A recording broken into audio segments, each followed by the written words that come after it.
Hello hi good evening Ram Ram Radhe Radhe बच्चों।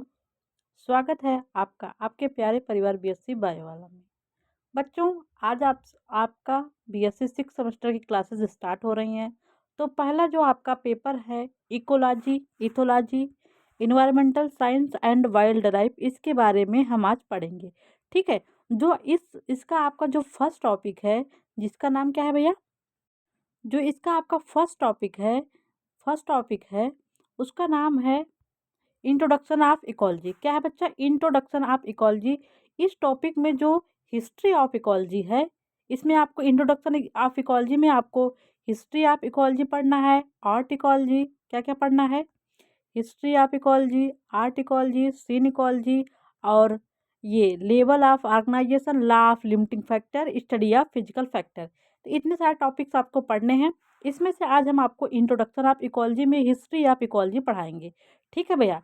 History of ecology start करने से पहले हम आपको बताएंगे क्या है इकोलॉजी, इकोसिस्टम क्या है, और डिफरेंट जो साइंटिस्ट हैं उनके बारे में हम यहाँ पे देखेंगे। जो वही हिस्ट्री ऑफ इकोलॉजी में हम लोग डिफरेंट साइंटिस्ट के बारे में देखेंगे कि उनका इकोलॉजी के फील्ड में क्या कंट्रीब्यूशन है। हमने जैसे आप नीच पढ़ेंगे, सक्सेशन पढ़ेंगे, इकोसिस्टम पढ़ेंगे, इकोटाइप पढ़ेंगे, इकेट पढ़ेंगे, आर्टो इकोलॉजी, सीन इकोलॉजी, लेबर ऑफ ऑर्गेनाइजेशन।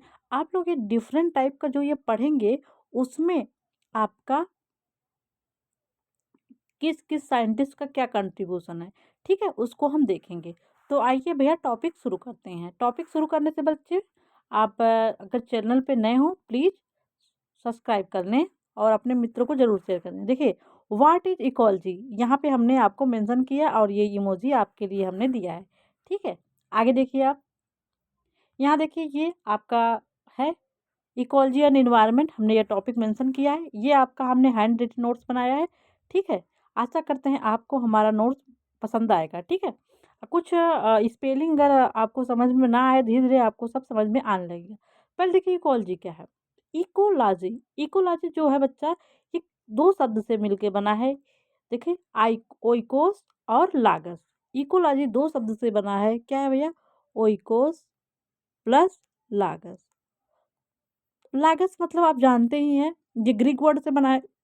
तो लॉगस मतलब आप जानते हैं, इसका मतलब होता है स्टडी। लागस का मतलब ही स्टडी होता है, और आइकोस का मतलब होता है सराउंडिंग या फिर होम। तो जो इकोलॉजी इसका मतलब ही होता है study of surrounding. Study of surrounding मतलब कोई ऑर्गेनिज्म है, मान लीजिए चिंटू है, ये मिंटू है, इनके आसपास सराउंडिंग में क्या क्या चीज़ें घटित हो रही हैं, एयर कैसा है, कौन कौन से ऑर्गेनिज्म है, मतलब सॉइल कैसा है, एयर कैसा है, कौन कौन सा ऑर्गेनिज्म है ना, मतलब पठार, पहाड़ियाँ, समुद्र, नदी वगैरह, फॉरेस्ट, ये सब जो आसपास फैक्टर है जो इनको अफेक्ट कर रहे हैं इनके सराउंडिंग में, उसी को हम देखेंगे भैया इकोलॉजी में। ठीक है, या फिर चिंटू मिंटू ही क्यों, यहाँ फिर कोई भैया डॉग है ना, उसके सराउंडिंग में ना, अब कैसे डॉग बनाया जाए समझ में नहीं आ रहा है, ये क्या हो गया, ये तो बंदर के जैसा बन गया ना।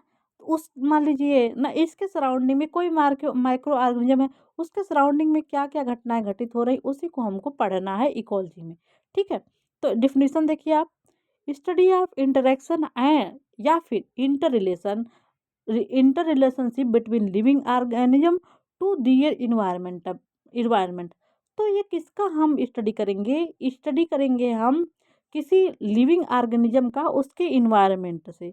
कोई लिविंग ऑर्गेनिज्म है, उसके इन्वायरमेंट से, जो उसको ये सराउंड करने वाला इन्वायरमेंट है, जो उसको सराउंड करने वाला इन्वायरमेंट है लिविंग ऑर्गेनिज्म का, उसको हम स्टडी करेंगे। यहाँ पे ये लिविंग ऑर्गेनिज्म देखिए इन्वायरमेंट द्वारा अफेक्ट होगा, सॉइल कैसा है, वहाँ ओशियन, वाटर या फॉरेस्ट कैसा है, ये लिविंग ऑर्गेनिज्म उसके द्वारा अफेक्ट होगा। तो कौन कौन से फैक्टर, क्या क्या माइक्रो ऑर्गेनिज्म, क्या क्या प्रोसेस हैं ना, जो इस लिविंग ऑर्गेनिज्म को अफेक्ट कर रहे हैं, या ये लिविंग ऑर्गेनिज्म उनसे इंटरेक्शन कर रहा है, उसी के बारे में हम यहाँ पे पढ़ेंगे। तो इकोलॉजी की डिफिनेशन क्या है? स्टडी ऑफ इंटरेक्शन या फिर inter relationship between living organism to their environment. Living organism का उसके इन्वायरमेंट के साथ जो इंटरेक्शन हो रहा है उसी को बोलते हैं इकोलॉजी। समझ में आ गया? बताइए, हैंड्स अप करिए। ठीक, आपको समझ में आ गया। अच्छा, इकोलॉजी का जो ये ग्रीक वर्ड है ना, ओइकोस मतलब होम या सराउंडिंग दैट इज, और लागस मतलब स्टडी। तो जो इकोलॉजी है इसका मेन मतलब मेन जो मीनिंग है उसका मतलब है स्टडी ऑफ सराउंडिंग। ओके बच्चा, अब देखिए हम लोग टर्म इकोलॉजी किसने दिया। देखिए टर्म इकोलॉजी सबसे पहले हेकल ने दिया था। तो भैया ये आपके जो हम बायोलॉजी के कंसेप्ट में पढ़ते हैं इकोलॉजी, तो ये हमारे बायोलॉजी का में नहीं थे।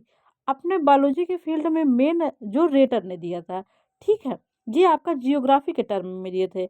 लेकिन अगर प्रायोरिटी देखिए ऑब्जेक्टिव क्वेश्चन के लिए यहाँ पे हमने आपको ये मेंशन किया है, ऑब्जेक्टिव क्वेश्चन में अगर रेटर और हेकल है तो आपको प्रायोरिटी रेटर को देना है, अगर हेकल है तो बस हेकल ही लगाना है।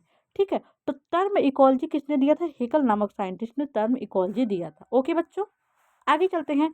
देखिए दो दो टर्मिनोलॉजी हैं जो आपको कंफ्यूज करते हैं, एक है इकोलॉजी, एक है इकोसिस्टम। देखिए इसको याद करने का ट्रिक, देखिए इकोलॉजी को हेकेल ने दिया, ये आपको पता हो गया। इकोसिस्टम में टी आ रहा है तो एजी टेंसले, टेंसले में टी आ रहा है तो आपको याद कर लेना है कि टर्म इकोसिस्टम एजी टेंसले ने और इकोलॉजी हेकल ने दिया था। ठीक है, अब हम देखते हैं भैया फादर मदर कौन है, मतलब फादर ऑफ इकोलॉजी क्या है और फादर ऑफ इंडियन इकोलॉजी क्या है। देखिए जो रामदेव मिश्रा हैं ये हैं आपके फादर ऑफ इंडियन इकोलॉजी। ठीक है, father of Indian ecology Ramdev Mishra है। देखिए भैया पहले अपने यहाँ जो इंडिया में इकोलॉजी का उतना फील्ड नहीं था, तो बीएचयू में प्रोफेसर रामदेव मिश्रा ने इकोलॉजी का बकायदा एक यूँ कह लीजिए आप डिपार्टमेंट बना ना। अच्छा, जब इन्हीं के द्वारा अपने यहाँ इकोलॉजी बहुत ज़्यादा फैली, यूँ कह लीजिए विस्तार हुआ। ठीक है, तो प्रोफेसर रामदेव मिश्रा ने अपने बीएचयू में इकोलॉजी का जो ब्रांचेस वगैरह है उसके बारे में सविस्तार इन्होंने बताया। ठीक है, तो फादर ऑफ इंडियन इकोलॉजी क्या है, प्रोफेसर रामदेव मिश्रा है ना। और father of ecology Alexander wall Humboldt. कौन बेचा, अलेक्जेंडर वॉल हम्बोल्ट। तो फादर ऑफ इकोलॉजी क्या है, हम्बोल्ट जो है। और father of Indian ecology Ramdev Mishra. Father of plant ecology कौन है, एल्टन नामक scientist father of plant ecology है। तो फादर ऑफ इकोलॉजी कौन है, father of Indian ecology, father of plant ecology. ये आपको तीनों कंफर्म हो गया, बताइए, बोलिए यस मैम कंफर्म हो गया। ठीक है, देखिए एक डिफिनीशन आता है कि ओडम ने इकोलॉजी को किस सेंस में डिस्क्राइब किया। तो आपको बता देना है ओडम ने इकोलॉजी को किस तरह के ओडम ने इकोलॉजी का क्या डेफिनेशन दिया। ये आपका डिफरेंट कॉम्पिटिटिव एग्जाम में पूछ दिया जाता है। तो आपको बता ओडम ने बताया है ecology is study and function of nature. Ecology क्या है, study of function of nature है। क्या है इकोलॉजी, क्या है, किसका स्टडी है, फंक्शन ऑफ नेचर का स्टडी है इकोलॉजी। ठीक है, तो इतना सारा आपको हम थोड़ा सा इंट्रोडक्शन दे रहे थे इकोलॉजी क्या है और कौन फादर ऑफ इंडियन इकोलॉजी है, कौन फादर ऑफ प्लांट इकोलॉजी है, वर्ल्ड के सेंस में इकोलॉजी क्या है, और ओडम ने ईपी ओडम ने इकोलॉजी की क्या डिफिनेशन दी वो हमने बताया। तो ओडम ने क्या, ecology is study of function end of nature ना, नेचर के फंक्शन के स्टडी को इकोलॉजी हम कहते हैं, ऐसा ओडम ने बताया। ठीक है, अब आपका जो फर्स्ट टॉपिक है हिस्ट्री ऑफ इकोलॉजी। अब हम देखेंगे डिफरेंट जो साइंटिस्ट ने इकोलॉजी में अपना कंट्रीब्यूशन दिया है उसके बारे में हम देखेंगे हिस्ट्री ऑफ इकोलॉजी में। ठीक है, देखिए हिस्ट्री ऑफ इकोलॉजी में देखिए जो ये स्क्रोटनर और किर्चनर नामक साइंटिस्ट हैं। पहले तो आप देखिए इकोलॉजी टर्म किसने दिया था, पहले बताइए।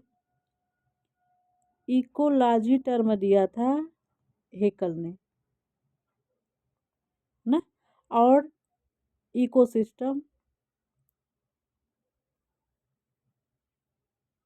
एजी टेंसले, ये हो गया। ठीक है, अब देखिए जो एक आपका इस हिस्ट्री के बाद आपका जो टॉपिक है आर्ट इकोलॉजी और सिन इकोलॉजी, इस कॉन्सेप्ट को स्क्रॉटनर और किर्चनर नामक साइंटिस्ट ने दिया था। तो किसने दिया था, स्क्रॉटनर और किर्चनर। देखिए ये जो मैं अभी आपको साइंटिस्ट के बारे में बताऊंगी ये बहुत इंपॉर्टेंट है। ठीक है, तो स्क्रॉटनर और किर्चनर नामक साइंटिस्ट ने आर्ट इकोलॉजी और सिन इकोलॉजी का कॉन्सेप्ट दिया था। ठीक है, ओके बच्चा, आगे चले। अगला है जो आपका एडवर्ड विल्सन।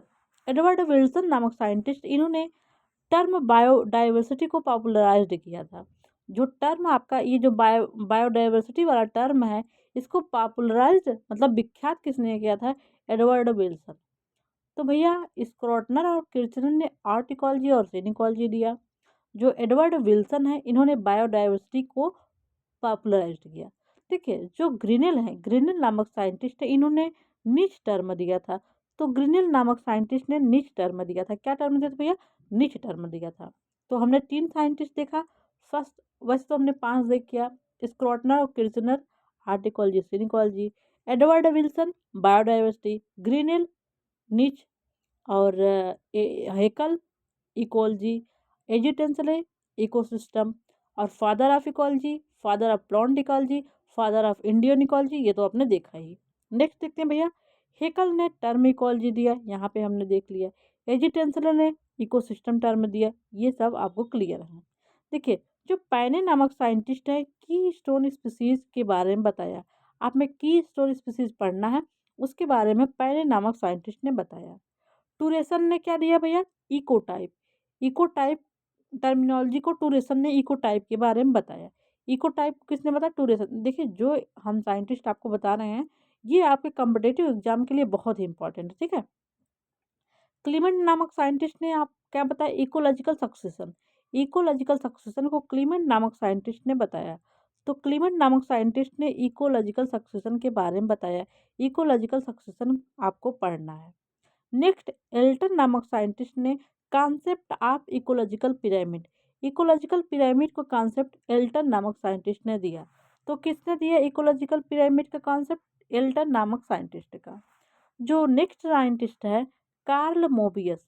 कार्ल मोबियस नामक साइंटिस्ट ने इकोलॉजी के लिए बायोसिनोसिस टर्म दिया। तो कार्ल मोबियस ने कौन सा टर्म दिया? बायोसिनोसिस। तो बायोसिनोसिस टर्म कार्ल मोबियस ने दिया था। हुल्ज ने क्या दिया था? जो टर्म सक्सेशन है, ने इन्होंने सक्सेशन का टर्म दिया। टर्म सक्सेशन हुल्ज नामक साइंटिस्ट ने दिया। ठीक है, रोजन ने टर्म बायोडाइवर्सिटी। देखिए, पॉपुलराइज बायोडाइवर्सिटी टर्म को एडवर्ड विल्सन, लेकिन टर्म किसने दिया? बायोडाइवर्सिटी रोजन नामक साइंटिस्ट ने दिया। जो मायर नामक साइंटिस्ट हैं, मायर नामक साइंटिस्ट ने ये हॉट स्पॉट, जो इकोलॉजिकल हॉट स्पॉट वाला होता है, एरिया होता है, उसके बारे में मायर नामक साइंटिस्ट ने बताया। और नेक्स्ट देखिए, हाँ, इतने सारे हमने साइंटिस्ट के बारे में, हिस्ट्री में हमने इतने सारे साइंटिस्ट के बारे में देखा है। पहले हमने देखा स्क्रोटनर और किर्चनर, इन्होंने कॉन्सेप्ट ऑफ आर्ट इकोलॉजी और सीन इकोलॉजी दिया। नेक्स्ट देखिए, एडवर्ड विल्सन, इन्होंने टर्म बायोडाइवर्सिटी को पॉपुलराइज्ड किया। ग्रिनेल ने टर्म निच दिया। हेकल ने टर्म इकोलॉजी दिया। एजी टेंसलर ने टर्म इकोसिस्टम दिया। पैने नामक साइंटिस्ट ने की स्टोन स्पीसीज के बारे में बताया। टूरेसन ने इको टाइप के बारे में बताया। क्लीमेंट ने इकोलॉजिकल सक्सेशन के बारे में बताया। इल्टन नामक साइंटिस्ट ने कॉन्सेप्ट ऑफ इकोलॉजिकल पिरामिड के बारे में बताया। Karl Mobius term biocoenosis for ecology बताया। हुल्ज ने टर्म सक्सेशन बताया। रोजन ने टर्म बायोडाइवर्सिटी के बारे में बताया। मायर ने हॉट स्पॉट के बारे में बताया। किसके बारे में बच्चा? मायर नामक साइंटिस्ट ने इकोलॉजिकल हॉट स्पॉट के बारे में बताया। क्लियर? क्लियर? हैंड्स अप करिए, बताइए क्लियर हुआ? जी हाँ। तो ये बच्चा आपका हिस्ट्री था। नेक्स्ट टॉपिक में हमको देखना है आर्ट इकोलॉजी एंड सिनिकोलॉजी। तो आर्ट इकोलॉजी और सिनिकोलॉजी को हम नेक्स्ट लेक्चर में देखेंगे। ठीक है बच्चा, तब तक के लिए bye bye, take care, thank you so much. मिलते हैं नेक्स्ट लेक्चर में। और हाँ, प्लीज़ आप अपना वैल्यूएबल कमेंट वीडियो के नीचे ज़रूर दें, वो हमें मोटिवेट करेगा। ठीक है, थैंक यू सो मच।